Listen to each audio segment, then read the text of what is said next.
Welcome to the latest climate podcast. Here are today's top climate news stories. India is gearing up to advocate for similar relief from climate-related trade regulations as the European Union adjusts its policies under pressure from the United States. In upcoming talks in Brussels, Indian negotiators will address concerns over the EU's carbon border adjustment mechanism, which could impose significant costs on Indian exports. The EU's recent concessions to U.S. manufacturers highlight the complexities of these regulations. Indian officials argue that the carbon tax and other measures could unfairly disadvantage developing nations. With India's exports to Europe reaching $98 billion, finding a fair solution is crucial for maintaining trade relationships and supporting economic growth. A recent study by researchers from the University of Exeter in the UK and Columbia University in the US reveals that the melting of Arctic sea ice has slowed down over the past 20 years. However, this is only a temporary trend, and the ice is expected to melt faster in the future. The slowdown is attributed to natural climate variations, but it does not lessen the urgency for climate action. The study warns that once the slowdown ends, the rate of ice loss could significantly increase, leading to serious consequences for global warming and ecosystems dependent on sea ice. A fascinating study from the University of Hawaii at Manoa reveals how iron sources in the South Pacific Ocean have changed over the past 93 million years, impacting climate and marine life. Researchers analyzed deep-sea sediment cores and discovered that 5 main sources of iron, including dust and hydrothermal vents, shifted over time. Notably, dust became the primary source around 30 million years ago. Surprisingly, the South Pacific is now receiving more dust than it has in the last 90 million years, which could enhance marine ecosystems. This research is vital for understanding how nutrients, like iron, influence climate and ocean health. India and Pakistan are facing severe climate challenges, with devastating flash floods and cloudbursts causing significant loss of life and destruction. In India, the village of Chositi experienced a tragic flood on August 14th, resulting in at least 65 deaths, while Pakistan's Khyber Pakhtunkhwa region has seen over 300 fatalities due to similar weather events. Both countries are grappling with the impacts of climate change, which is intensifying monsoon rains and creating unsafe conditions in mountain areas. Despite these hardships, awareness of climate change is growing, with many people acknowledging its effects on their lives. A new study from Yale School of the Environment reveals that the Amazon rainforest, despite facing threats from deforestation and climate change, shows remarkable resilience. Researchers found no single tipping point for the entire ecosystem. Instead, various regions respond differently to human activities. The primary concern is the ongoing damage from deforestation and logging, which can weaken the forest's health. However, the study emphasizes that if humans reduce these harmful activities, the Amazon has a strong chance to recover. Sustainable land use and local solutions are crucial for protecting this vital ecosystem and its ability to capture carbon. Britain is facing rising energy bills due to a zombie energy levy that continues to impact households. Originally created to promote green energy like wind and solar power, this levy has now become a significant financial burden, costing each UK home over £100 annually. Despite being closed to new projects in the year 2017, it is projected to add £38 billion to power bills over the next 5 years. The levy, linked to outdated inflation measures, has already contributed over £75 billion since its inception in the year 2002, with costs expected to rise from £6.7 billion in the year 2023 to £8.5 billion by the year 2026. Pakistan is set to benefit from a groundbreaking financing package approved by the Asian Development Bank for the Reko copper-gold mine in Balochistan. This project, anticipated to be the fifth largest copper mine globally, will produce 800,000 tons of copper concentrate annually, addressing global supply shortages. It represents the largest foreign direct investment in Pakistan's history, promising job creation and economic growth. The initiative will also enhance local healthcare, education, and infrastructure, particularly empowering women. With stringent environmental standards, Reko is poised to drive Pakistan's transition to a more resilient and diversified economy, while supporting clean energy efforts. Australia is gearing up for a significant shift in its energy policy, as the Nationals, led by David Littleproud, commit to introducing nuclear power into the country's energy mix. This decision follows a brief split from the Liberal Party, emphasizing the importance of a diverse energy strategy. Littleproud highlighted the need for nuclear energy to protect food security and the environment.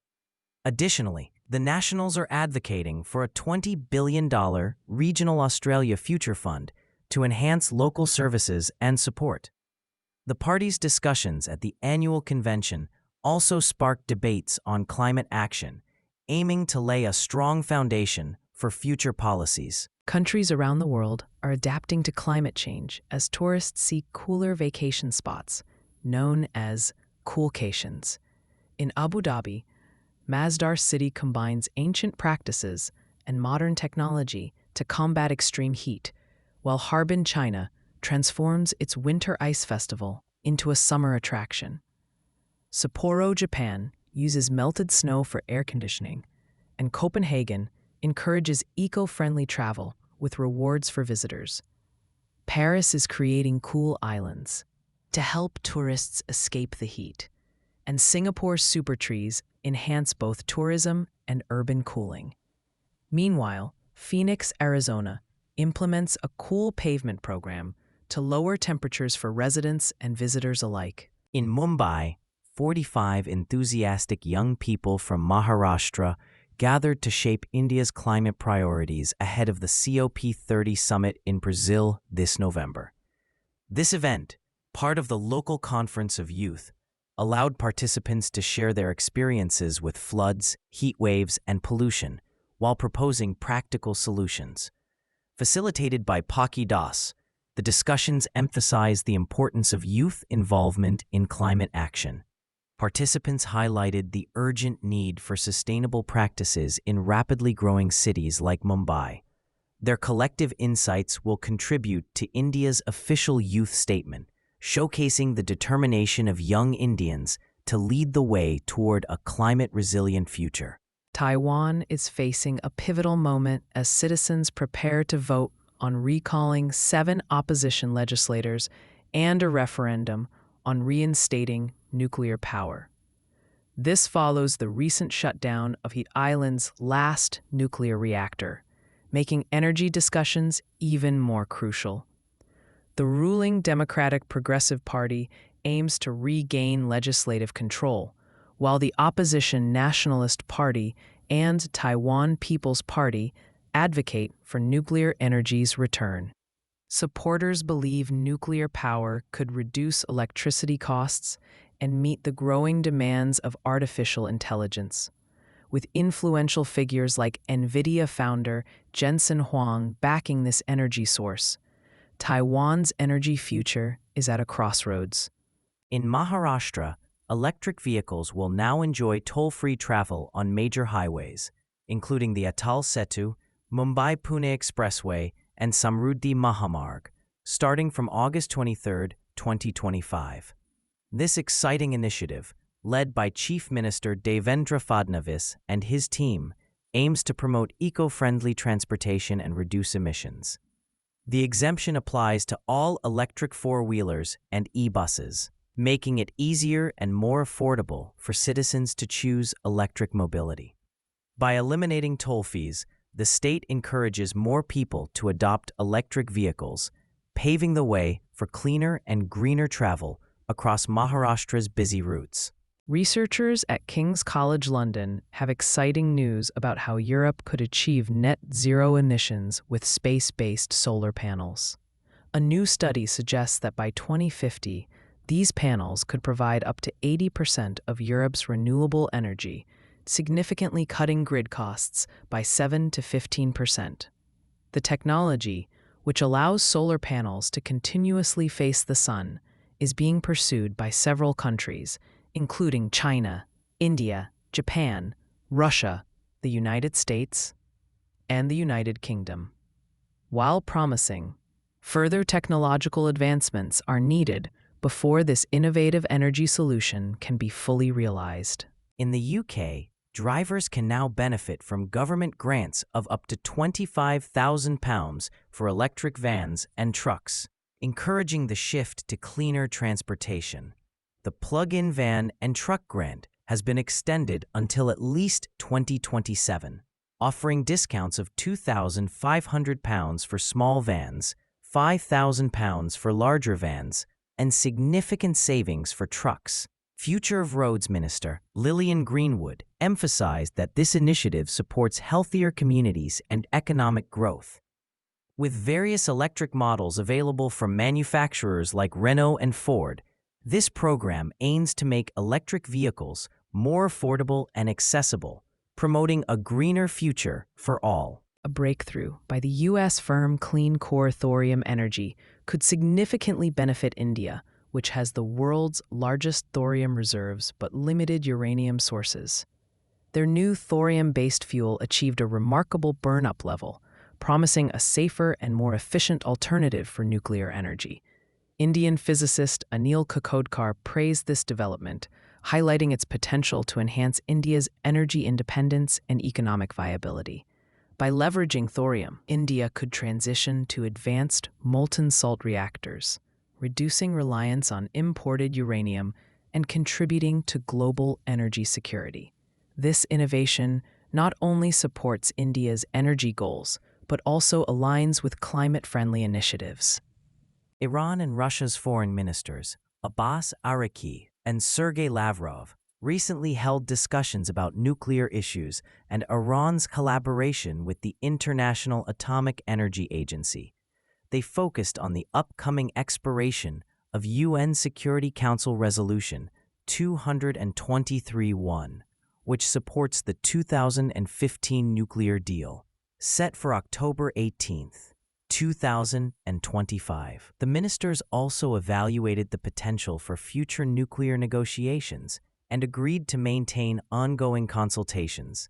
Meanwhile, the UK, France, and Germany have indicated they may renew sanctions if Iran does not agree to the nuclear deal by the end of August, highlighting the ongoing diplomatic efforts in this critical area. In an exciting development for electric vehicles, Alejandro Agag, the founder of Formula E, sees great potential for expanding the all-electric racing series in China. He believes that China, the largest market for electric cars, offers a fantastic opportunity, especially as the United States has reduced its electric vehicle incentives. Agag noted that during his visit to the Shanghai Formula E race, he observed that nearly every car on the road was electric. He envisions Formula E hosting 4 races in China, aiming to replicate the successful growth strategy used by Formula One in North America. In Wyoming, the Integrated Resource Plans (IRPs) are evolving to enhance energy management. The Wyoming Public Service Commission is considering a formal application process for utilities to improve oversight of IRPs. This change aims to ensure better regulatory scrutiny and public involvement, with support from organizations like the Sierra Club. While some view IRPs as flawed documents, they can reveal a utility's philosophy and management beliefs. The push for a structured review process could lead to more accurate energy planning and address the challenges posed by renewable energy sources. Overall, this initiative represents a positive step towards better energy governance. For more climate news, Make sure to download the Change Your Climate app from the Apple App Store or Google Play Store. Please note, these stories were AI generated from real news sources, which isn't always perfect. If you have any concerns or questions about the news contained in this podcast, please reach out to us. Thank you, and see you tomorrow.